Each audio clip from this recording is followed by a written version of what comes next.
Hi, I'm Rachel, and this is my take on the Would You Read It challenge. This is a tag video that I have been tagged in. I was tagged by Weston Hearts Reads, and the original tag was by Et2 Brody, so I'll link to those two videos down below.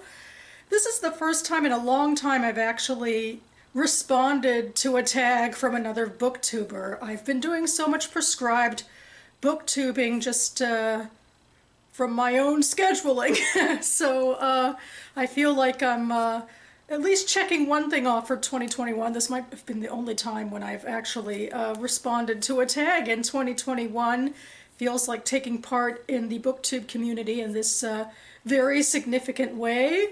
And it's exciting as well to have a new opportunity to talk about books. This challenge asks you to pick out some random books and read the first sentence of them, and then, ask your audience if they would be interested in continuing the books after that first sentence. Although for me that just doesn't feel fair, like just one sentence. I decided maybe I could do a paragraph or a couple sentences, or only in one case did I just do one sentence because it's a long one. Of course, I have all the books already picked out and I have a bit of a theme. I decided I'd do sort of a bird's eye view of my 2021 in reading by choosing the 12 books that I started the 12 months of the year with. I mean, it's not really fair or technically accurate to say that these books, informed the month to follow. My reading is at least a little more diverse than that. But I don't know, I needed some sort of, schema here, so I thought, why not each book that I started the month with, as I read the start of each book to you, and you could decide if what appealed to me, at least to try, would appeal to you. This also gives me the opportunity to perhaps do this tag again, like, for other years before 2021. So look at me. I'm already making, a thing that I've been tagged into another prescriptive thing for me to do on my own. So I guess that's my MO. But anyway, without further ado, I have everything lined up on my phone here, and I'm going to read you the beginnings of these 12 books. Starting with January. Begin at the end, plummeting down the side of the ship in the storm's wild darkness, breath gone with the shock of falling, my camera flying away through the rain. And that was The Glass House by Emily St. John Mandel, which I classified in Goodreads as general fiction. Also, it is one sentence long, and I did not account for that before, but yeah, okay. February. Reekie Worth, Southwark, London, Midsummer Eve. Dear Ned, my dearest brother, I have to tell you that we had a letter from crossed out Rob's wife from Venice. That was from Dark Tides by Philippa Gregory, which I classified as general fiction. March. I awoke to the glow of a young world, when man knew of hunting but not tilling, of stone but not steel. It smelled of rain and earth and life. It smelled of hope. That was A Sky Beyond the Storm by Sabaa Tahir, which I classed as speculative fiction. April. The first time our house was robbed, it was our neighbor Osita who climbed through the dining room window and stole our TV, our VCR, and the Purple Rain and Thriller videotapes my father had brought back from America. The second time our house was robbed, it was my brother Namabia who faked a break-in and stole my mother's jewelry.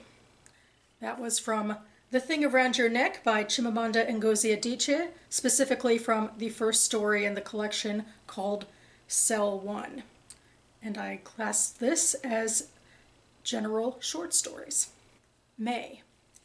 For the first 17 years of my life, I lived in Brooklyn.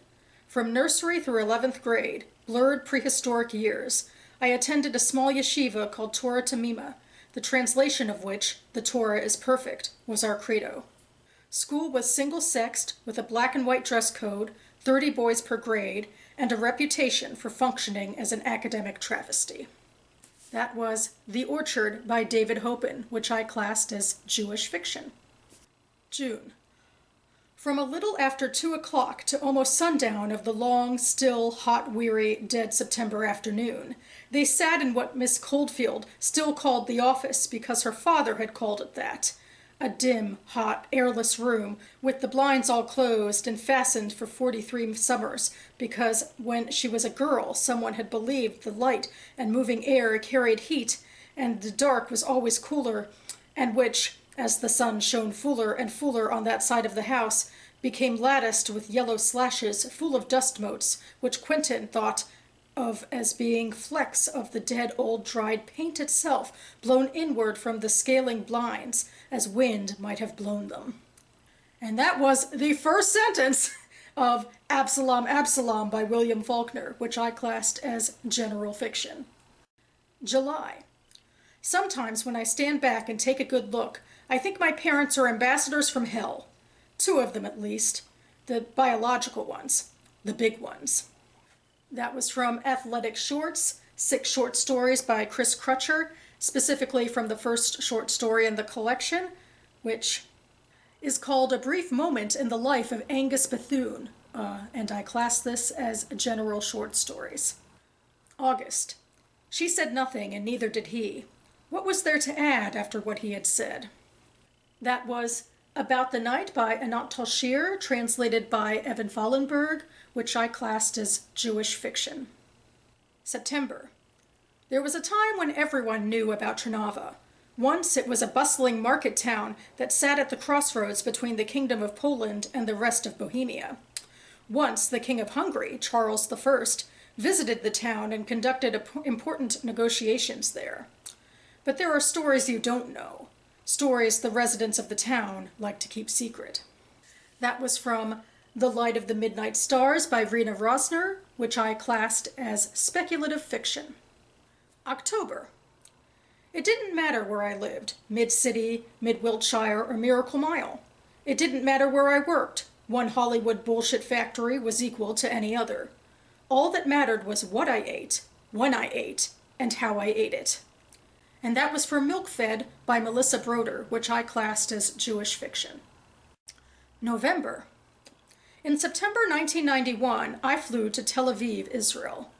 I had begun working in New York City 3 years earlier at the Wall Street Journal, first as an entry-level news assistant, whose main job was to create charts to illustrate the feature stories that other reporters wrote, and then, for the last 2 years, as a reporter myself on the legal beat. Every morning on my way to work, before the day filled with meetings with lawyers or trips to the courthouse to sift through documents and pore over musty court filings, I would stop first in the indoor garden built inside a sleek tower connected to the Journal's main offices by a glass corridor. Sitting on the cold marble stairs, I had a sweeping view of the Hudson River beyond, and the garden's palm trees, their height and grace an incongruous sight in a downtown Manhattan complex. They were a constant reminder of warmer foreign climes. That was from Jerusalem, 1913, The Origins of the Arab-Israeli Conflict by Amy Darkser Marcus, which I classed as nonfiction. And finally, December. Even now, saying it aloud or repeating that sentence to my husband later, I will see that it is meant to amuse, to attract interest, to get attention.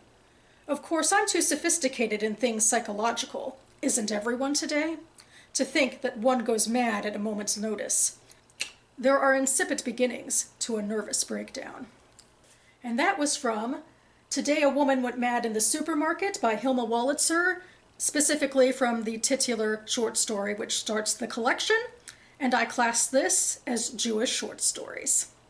And that about covers it for me now. You can find the Goodreads reviews for all of these books I mentioned linked down below in case you'd like to know more information. My big takeaway from this, I think, is that I'm not that taken with most of these first sentences and paragraphs, but I enjoyed most of the books overall, so I guess I'm not that drawn to language over story. Well, I mean, I guess that's not too surprising for me, but there were a couple that I liked, specifically the speculative fiction ones. I actually thought those were the most lyrical, so there's that. But anyway, since I was tagged myself, I feel like I should tag someone else, and who better really than Steve Donahue, because I know even if he has done this tag before, it's the sort of tag where you could do it a million times over, especially the more you read or the more you want to read. And he might feel unhappy to not be tagged, and I have to get it in under the wire, I suppose, before he disappears a bit for the end of the year. So anyway, Steve, you're tagged. I will be back on this channel within a couple of days to do my December book haul, the final book haul of the year. So stay tuned for that. Hopefully there'll be some books that I'll be getting to early on, or at least sometime in 2022 in that batch. So we shall see. In the meantime, thanks so much for watching, everyone, and I'll see you next time.